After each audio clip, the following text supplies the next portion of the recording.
Hey audio friends, welcome back to the channel. MrAyrit here. Got a device that, I've seen a lot of buzz about today that I'm going to review, and that is the Qudelix 5K. So it's just this little guy, it's one of these little Bluetooth DAC amp devices, and I really like these things just because I do feel like whether you're talking about this, the BTR5, or like the ES100, I feel like they all do a nice job of being a very functional device and providing you with better audio quality than just, a little dongle coming out of your phone, something like, the Apple dongle.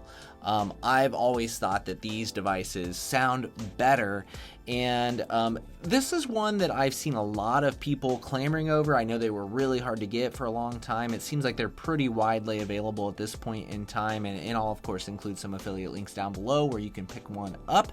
And as always, if you do that, that helps the channel out, and I appreciate it very much. There's also a Patreon down there if you want to check that out as well. So this device, right? Is it worth all the commotion? Is it reasonable that everybody's been trying to get one and they've been hard to come by, or for a while they were anyway? Well, I'm not sure, but it is a good device and it does work very well. And there are a couple of really standout features that I personally like that I think are maybe enough that I'm gonna hold on to it. I'm not sure. I'll also give you some comparisons to the hifi Xcan, which up to this point, this has been kind of my go-to device like this. And you can see though, let's start off with just kind of like the form factor of the Qudelix 5K, because that's probably its biggest selling point, right? Or one of its biggest selling points is, it's a small device. It is very similar size to something like the BTR5, or excuse me, something like the ES100. It's closer to that, which means it's smaller than a BTR5.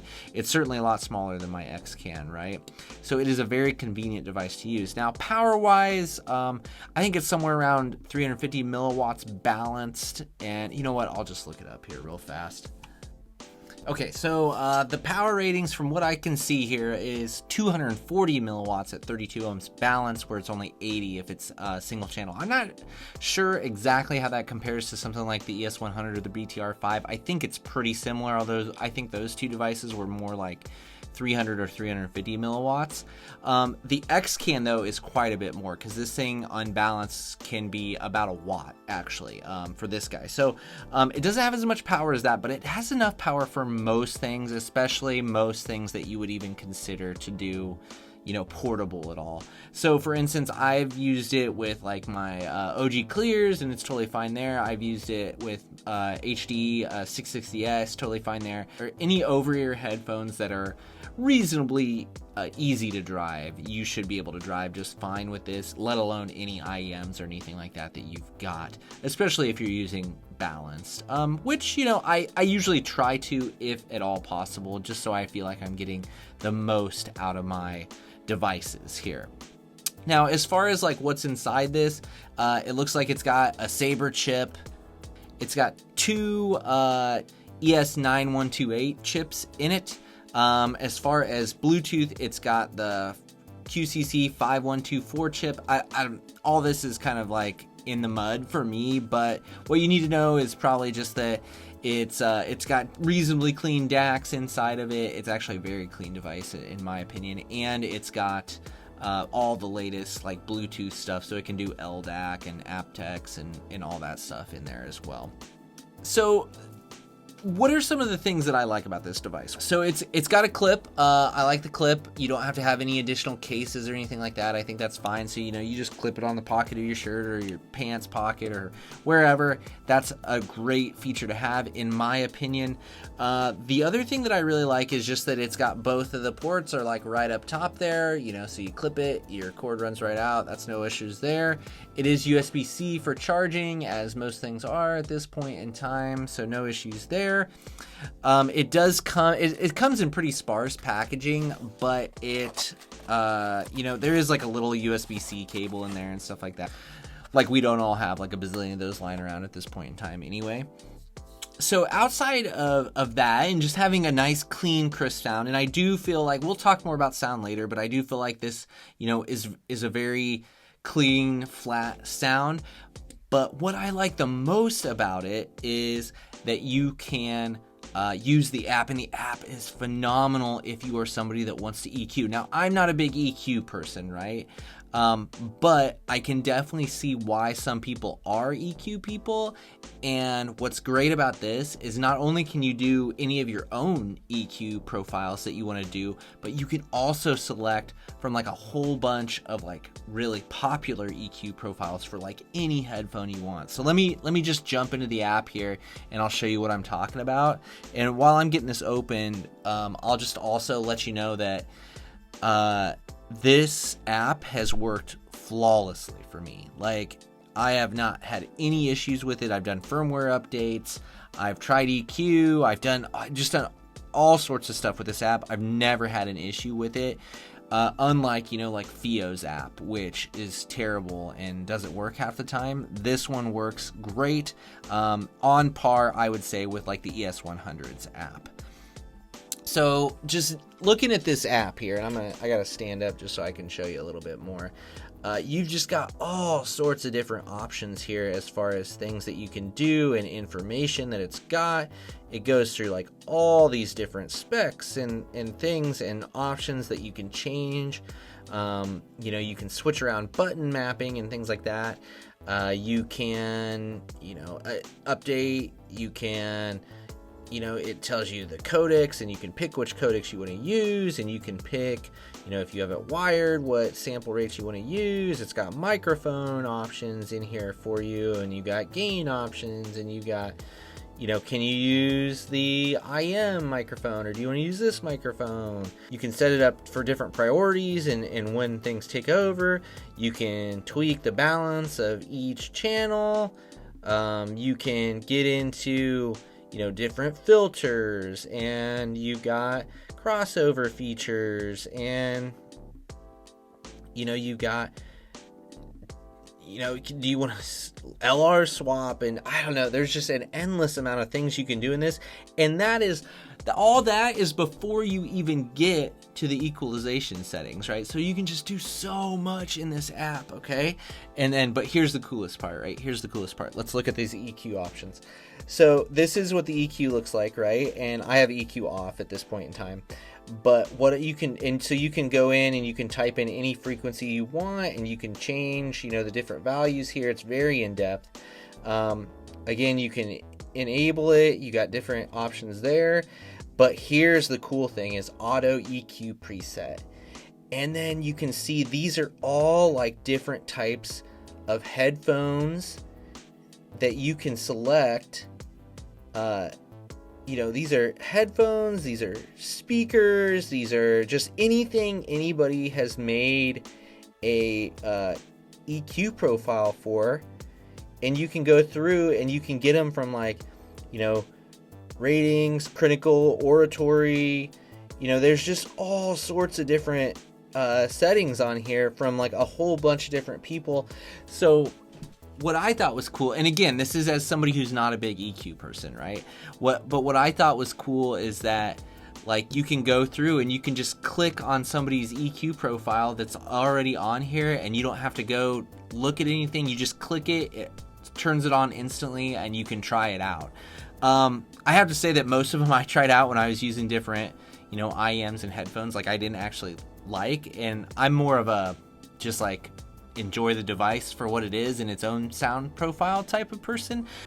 So even for someone like me who doesn't EQ a lot, it's still kind of fun just to have that option there. Just if you're not digging something, or if you're just like, I want to try out, you watch a review and you're like, well, let me see what this person's EQ profile is like. I find that really cool that you can jump in and do that. Okay, so that's a really cool thing. The app is it's phenomenal. I can't say enough good things about the app there.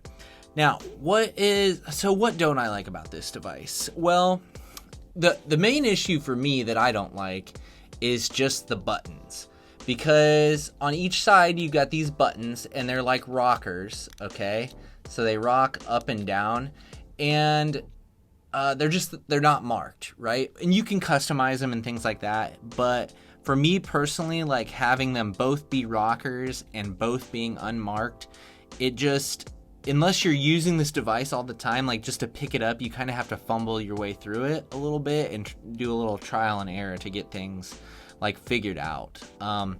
So I wish it was, I guess maybe I wish there was some more buttons that would make it easier to just like turn it on and turn it off and to pair it and to do those things.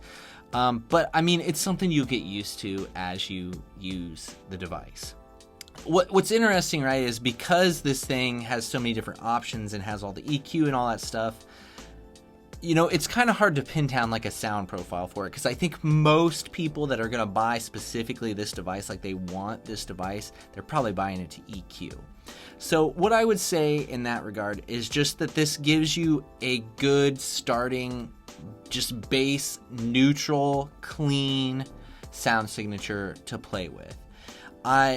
Comparing it to the Xcan, I feel like the Xcan is a little bit warmer, it's a little bit richer, it's a little bit wider, and that's all, you know, without the bass boost and stuff on from this. I actually would probably give the resolution edge to the Qudelix, but I mean, I still think my preference is for the Xcan when it comes to just pure sound quality, but they're different enough that I could justify having both of them. And whereas I used to want to have just two Xcans so I could have one here and one at work, I think at this point I'll keep these two and I will sell one of my Xcans, just because this is different enough that I could see myself reaching for it if something doesn't quite, if I have a headphone that like I want to use portable with the Xcan and it just doesn't quite jive together, then I can give the 5K a try and I can tweak to my heart's content with EQ settings. So I don't know that there's much more to say about it, in that I do think you're losing like a little bit of richness, a little bit of soundstage, but maybe if you're good enough at EQ, you could bring that stuff in. For me personally, in stock form, I definitely like the Xcan sound signature better with most things. But again, the purpose of the Qudelix 5K is that you can it's that you can personalize it to your taste. So in that regard, I think it is a fantastic device. I can see a lot of people wanting to use it. I could see using it in a bunch of different situations, right? Like one thing, like my BTR5 is now just in my car and it's just constantly hooked up to auxiliary, so I can turn my phone on and then I can Bluetooth audio. It's super simple that way because I have an older vehicle, right? So it works great for that. You could use this just as a IM or drive headphones. You could use it as a DAC to run into another more powerful amplifier if you want to. Or you could use this so you could stream music from your phone or whatever to another speaker amp or something in your room. There's just all sorts of uses for these little devices, and because this one has such a great app that works so well, it's just a great little device, okay? It's maybe not the end-all be-all when it comes to sound quality, but if you're looking for something that's super portable, that's super tweakable, it does a great job for it. One thing that I'll throw in here before I end this review is when I did like the BTR5 and the S100, people asked me how the microphones were on them, and although that's not a feature that I use, I still wanted you to know just how good that quality was. So here's a quick clip of me talking on this, just so you know. So I'm just doing a super fast test of the Qudelix 5K's microphone. It is clipped to my pocket down here on my shirt, and I'll go ahead and I'll put it up here too, and we can do another test right there, and this will just give you an idea. I know I've tested things like this before in the past, and even though this isn't a feature that I would use, I know some people asked for audio tests for the microphone. So if you're interested, this is it. I'm not sure what else to say about it. I'm not talking a whole lot about sound, but just I hope you get the point that this thing is just super functional. It's got a clean enough sound, and it can do a lot, and that's really the main gist of all this. Battery life I found to be fine. I mean, I usually use these devices 1 or 2 hours a day, and then I just plug them in at night, so I haven't had any issues, even if I didn't plug it in for a few days. Like, I didn't run out of any battery ever, so I mean, I think it's pretty decent in that regard. Maybe if you're an all-day user and you would want to use this thing all day, I don't know if it would do that or not. It's touted to have 320 minutes using LDAC. Okay, so what's that? 320 minutes is divided by 6 is 5, a little over 5, like 5 to 6 hours. So again, if you're trying to get through an 8-hour day, it might not do it. It might not do it. Okay, so I think, it's maybe a little bit different review here. Again, if I had to choose one or the other, Qudelix 5K or the Xcan, I'm still going to pick the Xcan. I still feel like this is just a really solid Bluetooth device to use, and you can pick these up for like $150 new, I think now, or maybe even certainly less than that on the used market, maybe like 125 on the used market. So at that price, I think it's a great device, especially if you need that extra power and you want a little bit richer sound. But I could see lots of people leaning more towards the 5K just for the tweakability and the portability of this little device. So both great devices. I like them both. I think I'm going to keep them both just so I have them in my wheelhouse. And yeah, I think that's going to do it for this one. So thanks for watching. Thanks for sticking with me. Certainly questions, if you've got them, drop those down below. If I missed something, if you have an alternative opinion, or if you want to throw out another device that you think is better or that other people should look at, definitely drop that down below as well. As always, I thank you for being with me, and I appreciate your support, and hopefully I'll see you in the next one.